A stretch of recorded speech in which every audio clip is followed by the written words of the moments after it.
Bab 67. Menunggangi kuda yang sama. Kuda itu terkejut. Raut wajah Chu Xuanchen tiba-tiba menjadi serius. Dia dengan cepat mengencangkan tali kekang. Di saat kuda berlari dengan kencang, dia menjepit erat perut kuda dengan kakinya. Matanya dengan tajam memandang ke depan dan bersiul dengan ekspresi dingin. Siulan itu panjang dan merdu, seperti melodi yang menenangkan jiwa, dan memiliki keagungan yang kuat seperti seorang penguasa. Membuat kuda tersebut tiba-tiba berhenti dan terus meringkik di tempat. Setelah mengendalikan kuda itu, Chu Xuanchen menarik erat tali kekang, menjepit erat perut kuda, dan memerintahkan kuda itu untuk berbalik. Pada saat ini, Yun Ruoiwei juga terlihat sangat ketakutan. Tangannya gemetar. Tadi dia mengganggu kuda Chu Xuanchen dengan obor. Tidak masalah jika hal itu menyebabkan Chu Xuanchen terbunuh. Paling-paling dirinya juga akan ikutan kehilangan nyawa. Namun jika Chu Xuanchen tidak mati, Chu Xuanchen seharusnya akan menyiksanya hingga setengah mati. Bukan. Hal yang dikhawatirkannya terjadi. Tak jauh dari sana, Chu Xuanchen sudah kembali dengan kudanya. Baju perangnya bersinar, mengangkat jubahnya, membuatnya terlihat perkasa dan tampan. Molly dan yang lainnya segera menghela napas lega. Mereka sudah menduga Chu Xuanchen akan kembali. Pangeran adalah dewa perang yang terkenal. Dia pernah mengendalikan begitu banyak kuda. Kejadian kecil seperti ini tidak akan menyulitkannya. Dulu ketika pangeran berperang di tengah pasukan musuh, kuda yang dia tunggangi terluka parah. Tubuhnya terkena panah. Tapi pangeran tetap bisa melarikan diri dengan selamat. Masalah kecil ini bukan apa-apa baginya. Sekarang mereka lebih mengkhawatirkan keselamatan permaisuri. Mencoba membunuh suami sendiri adalah tindakan yang akan mendapatkan hukuman serius. Chu Xuanchen kembali seperti dewa perang yang bersinar, membuat Yun Ruoiwei merasa bahaya semakin mendekat. Apakah dia harus segera melarikan diri? Kalau berhasil kabur mungkin dia bisa selamat. Saat Yun Ruoiwei hendak berbalik dan kabur, pria yang perkasa itu sudah kembali berkuda.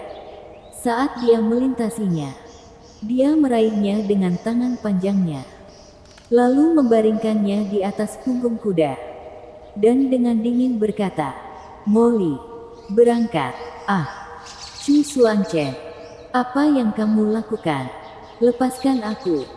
Yun Ruoiwei tak menyangka bahwa Chu Xuanchen akan mengangkatnya ke punggung kuda. Namun kenapa Chu Xuanchen tidak memeluknya dan membiarkannya duduk? Dia membiarkan dirinya berbaring di atas punggung kuda dan ditahan dengan satu tangan. Yun Ruoiwei merasa seperti binatang yang dikuasai oleh Chu Xuanchen.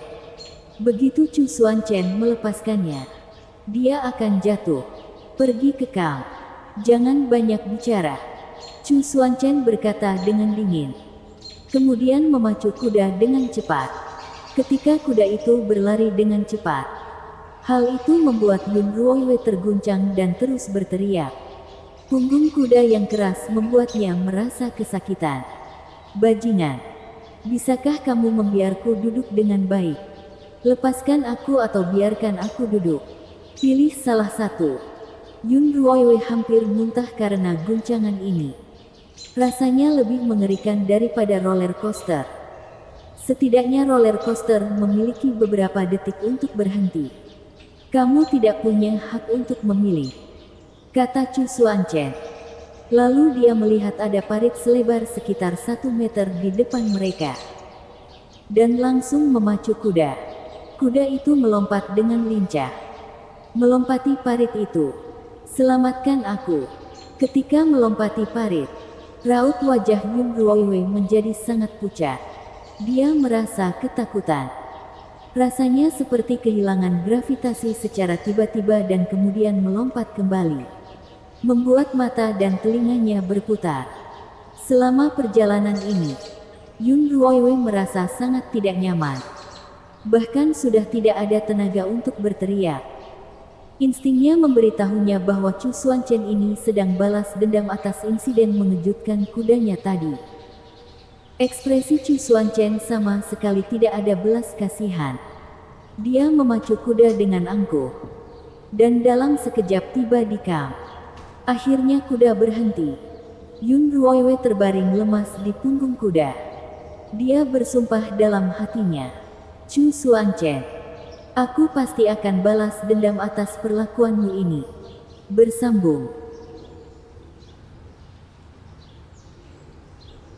Bab 68. Tiba di kamp militer. Di depan gerbang kamp militer. Ketika pengawal Wang melihat Pangeran Li datang, ia segera mendekatinya. Hormat pada pangeran. Silakan berdiri. Chu Xuanchen dengan lincah turun dari kudanya. Meninggalkan Yun Ruoiwei sendirian di atasnya. Sudut mulut pengawal Wang berkedut dan bertanya. Pangeran, siapa orang ini? Permaisuri datang untuk merawat para prajurit yang terluka. Di mana wakil Jenderal Shen dan yang lainnya? Tanya Chu Xuanchen langsung. Mereka ada di kamp. Pangeran Jin juga ada di sana. Orang-orang mereka semuanya baik-baik saja. Sedangkan para prajurit kita semuanya terluka. Bahkan wakil Jenderal Shen pun terluka parah.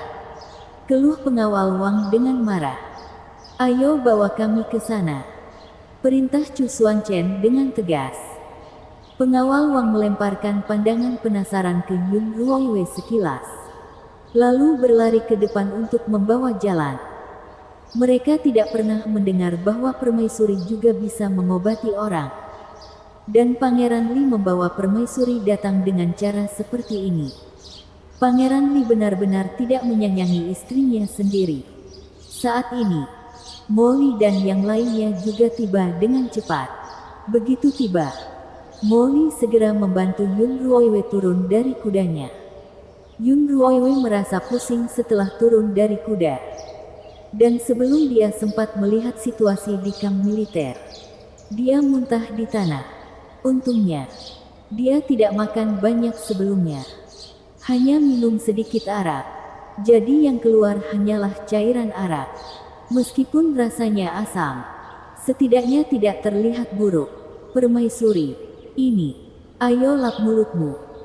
Mo Li mengambil selembar sapu tangan dari pengawal Wang dan memberikannya kepada Yun Ruoiwei. Terima kasih, kata Yun Ruoiwei sambil menerima kain itu dan mengelap mulutnya. Kali ini, dia sudah tidak lagi membenci Mo Li. Dia adalah wanita yang mudah luluh. Jika orang lain memperlakukannya dengan baik, dia akan mudah memaafkannya. Siapa suruh dia adalah seorang wanita yang baik hati. Satu kata, terima kasih, dari Yun Ruoiwei. Mo Li merasa Yun Ruoiwei telah memaafkannya lagi. Meskipun dia tidak tahu apa yang telah dilakukannya sehingga membuat permaisuri marah. Setelah Yun Ruoiwei muntah, Mo Li segera memandu jalan. Permaisuri, nanti kamu mungkin akan melihat banyak adegan berdarah dan mengerikan. Seperti luka-luka berdarah. Ada bagian tubuh yang tidak lengkap. Harap permaisuri jangan takut. Jika permaisuri tidak bisa mengobatinya, maka tidak usah diobati. Karena ada tabib di kamp militer. Yun Ruoiwei menatap Mo Li sekilas. Mo Li bisa dibilang masih memiliki sedikit hati nurani. Katakan padaku, apa yang sebenarnya terjadi? Yun Ruoiwei bertanya sambil berjalan dan mengamati kamp militer. Di kamp militer pada malam hari, bendera berkibar tinggi. Suara latihan terdengar jelas di kejauhan. Dan obor menyala terang di sekitar. Ada banyak prajurit di mana-mana. Ada yang sedang berjaga. Ada yang sedang berpatroli. Ada pula yang tampak panik. Berlarian ke sana kemari. Kemungkinan besar karena pertarungan tadi. Di sekitar penuh dengan aroma darah yang menyengat. Bahkan membuat orang kesulitan bernapas. Yun Ruoiwei mengerutkan kening begitu menciumnya. Sebenarnya apa yang terjadi dengan para prajurit di kamp militer? Perang internal merupakan pelanggaran serius dalam militer. Hanya dari baunya saja, Yun Ruoyue tahu bahwa orang-orang ini terluka cukup parah. Mo Li menjelaskan, permaisuri, Pangeran Li adalah jenderal besar negara Chu. Dan para prajurit ini awalnya berada di bawah komandonya, dipimpin oleh dia sendiri. Pangeran meraih banyak prestasi militer selama beberapa tahun ini, memenangkan banyak pertempuran penting, dan mempertahankan kedamaian negara Chu, mendapatkan pujian dari rakyat. Namun setelah itu Kaisar merasa terlalu berat bagi Pangeran Li untuk mengelola kamp militer sendirian. Jadi dia menunjuk Pangeran Jin, yaitu Chu Tianyi, sebagai asisten jenderal untuk membantu pangeran dalam manajemen kamp. Pangeran Jin mengambil setengah dari pasukan Pangeran Li dan membawa masuk banyak orangnya sendiri. Hal ini menyebabkan perpecahan di dalam kamp. Dengan kedua faksi ini terus-menerus terlibat konflik dan bentrokan secara diam-diam. Orang-orang Pangeran Jin sering memprovokasi dan menjelekkan reputasi Pangeran Li. Aku tahu bahwa masalah akan muncul cepat atau lambat. Dan malam ini, masalah itu akhirnya terjadi. Bersambung.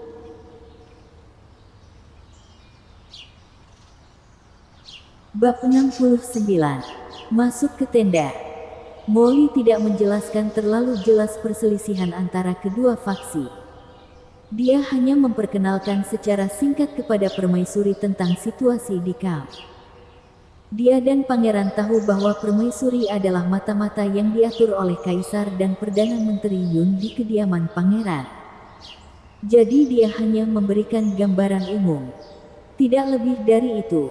Mo Li yakin dengan kemampuan permaisuri. Ia pasti sudah mengetahui hal-hal ini. Sayangnya, Mo Li sudah salah menilai Yun Ruoyue sebelumnya. Bahkan jika Yun Ruoyue adalah mata-mata yang diatur oleh Perdana Menteri Yun di sisi Chu Xuanchen, dia juga sama sekali tidak bisa apa-apa. Apalagi sekarang Yun Ruoyue telah berubah sepenuhnya. Yun Ruoyue berusaha mengingat sejenak, menghubungkan kata-kata Mo Li dengan ingatannya, dan akhirnya memahami beberapa hal. Intinya, Chu Xuanchen adalah satu-satunya putra sah kaisar sebelumnya. Dia memiliki seorang kakak perempuan bernama Chu Jieyu. Setelah kaisar sebelumnya meninggal, bukan mengangkat putra sahnya Chu Xuanchen sebagai kaisar, melainkan memberikan tahtanya kepada adik laki-lakinya sendiri, Chu Yao. Dan itu adalah Kaisar Hongyuan yang sekarang. Kaisar Hongyuan memiliki banyak anak laki-laki dan perempuan. Dia tentu saja ingin putranya menjadi pewaris tahta dan diangkat sebagai putra mahkota. Sayangnya, karena ada begitu banyak mata yang mengawasinya di istana, dia tidak berani menjadikan putranya sebagai putra mahkota secara terang-terangan. Dan dia juga tidak berani secara terang-terangan menekan Chu Xuanchen. Jadi dia melakukannya secara diam-diam. Dia hanya paman dari Chu Xuanchen. Jadi bagaimana dia akan membiarkan Chu Xuanchen berkembang? Oleh karena itu ia mencari berbagai cara untuk menekan Chu Xuanchen. Jadi, dia meminta putranya sendiri, Chu Tianyi, untuk berbagi kendali militer dengan Chu Xuanchen. Di permukaan, ini terlihat seperti mengurangi beban Chu Xuanchen. Pada kenyataannya untuk melemahkan kekuasaan militernya. Begitu orang-orang Pangeran Jin datang, orang-orang Chu Xuanchen tentu saja tidak senang. Sehingga kedua belah pihak sering terlibat dalam perselisihan terbuka dan tersembunyi, membuat situasi menjadi berantakan. Malam ini, akhirnya kedua belah pihak bentrokan. Dan katanya pertarungan kali ini sangat intens. Saat Yun Ruoyue tiba di tenda, mungkin ia harus menahan konfrontasi yang menegangkan. Pada saat ini, Yun Ruoyue tiba-tiba menyadari dia adalah istri dari Pangeran Li. Sebagai putra kaisar sebelumnya, Pangeran Li pasti diasingkan oleh keluarga kaisar saat ini dan dikelilingi oleh musuh-musuh yang kuat. Identitasnya ini sepertinya akan terlalu berbahaya. Bukan. Berjalan di jalanan saja bisa bertemu dengan musuh. Apakah dia akan dibunuh suatu saat nanti? Tak lama kemudian, Yun Ruoiwei mengikuti Mo Li ke dalam tenda. Begitu tirai dibuka, aroma darah segera tercium. Dan saat Yun Ruoiwei masuk, dia melihat sekelompok orang tergeletak di tanah dalam keadaan kacau.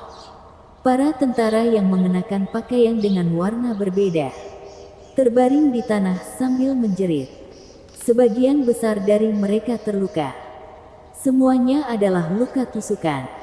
Dan di tanah ada banyak senjata tajam yang berlumuran darah. Namun, prajurit yang mengenakan pakaian oranye tampaknya terluka lebih parah. Sementara yang mengenakan pakaian biru memiliki luka ringan yang tidak terlalu serius. Yun Ruoiwei melihat Chu Xuanchen berdiri di samping prajurit berpakaian oranye. Dia yakin bahwa prajurit yang terluka parah adalah orang-orang Chu Xuanchen. Pada saat ini, Chu Xuanchen berdiri di depan seorang pria parubaya yang mengenakan baju sirah perak. Pria parubaya itu berusia sekitar 40-an tahun. Yun Ruoiwei meliriknya sejenak. Astaga! Lengan kiri pria itu bahkan putus. Dan saat ini tangan itu berlumuran darah.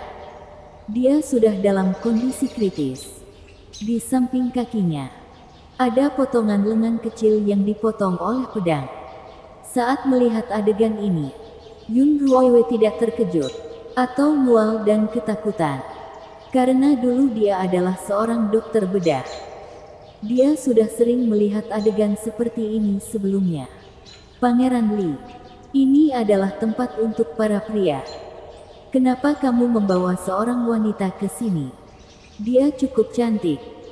Jangan-jangan kamu sudah tergila-gila memainkan wanita hingga kehilangan akal sehat dan membawa wanita ke kamp militer. Di seberang Chu Xuanchen berdiri seorang pria tampan mengenakan jubah brokat hitam dengan sabuk giok di pinggangnya dan mahkota giok perak di kepalanya. Bersambung.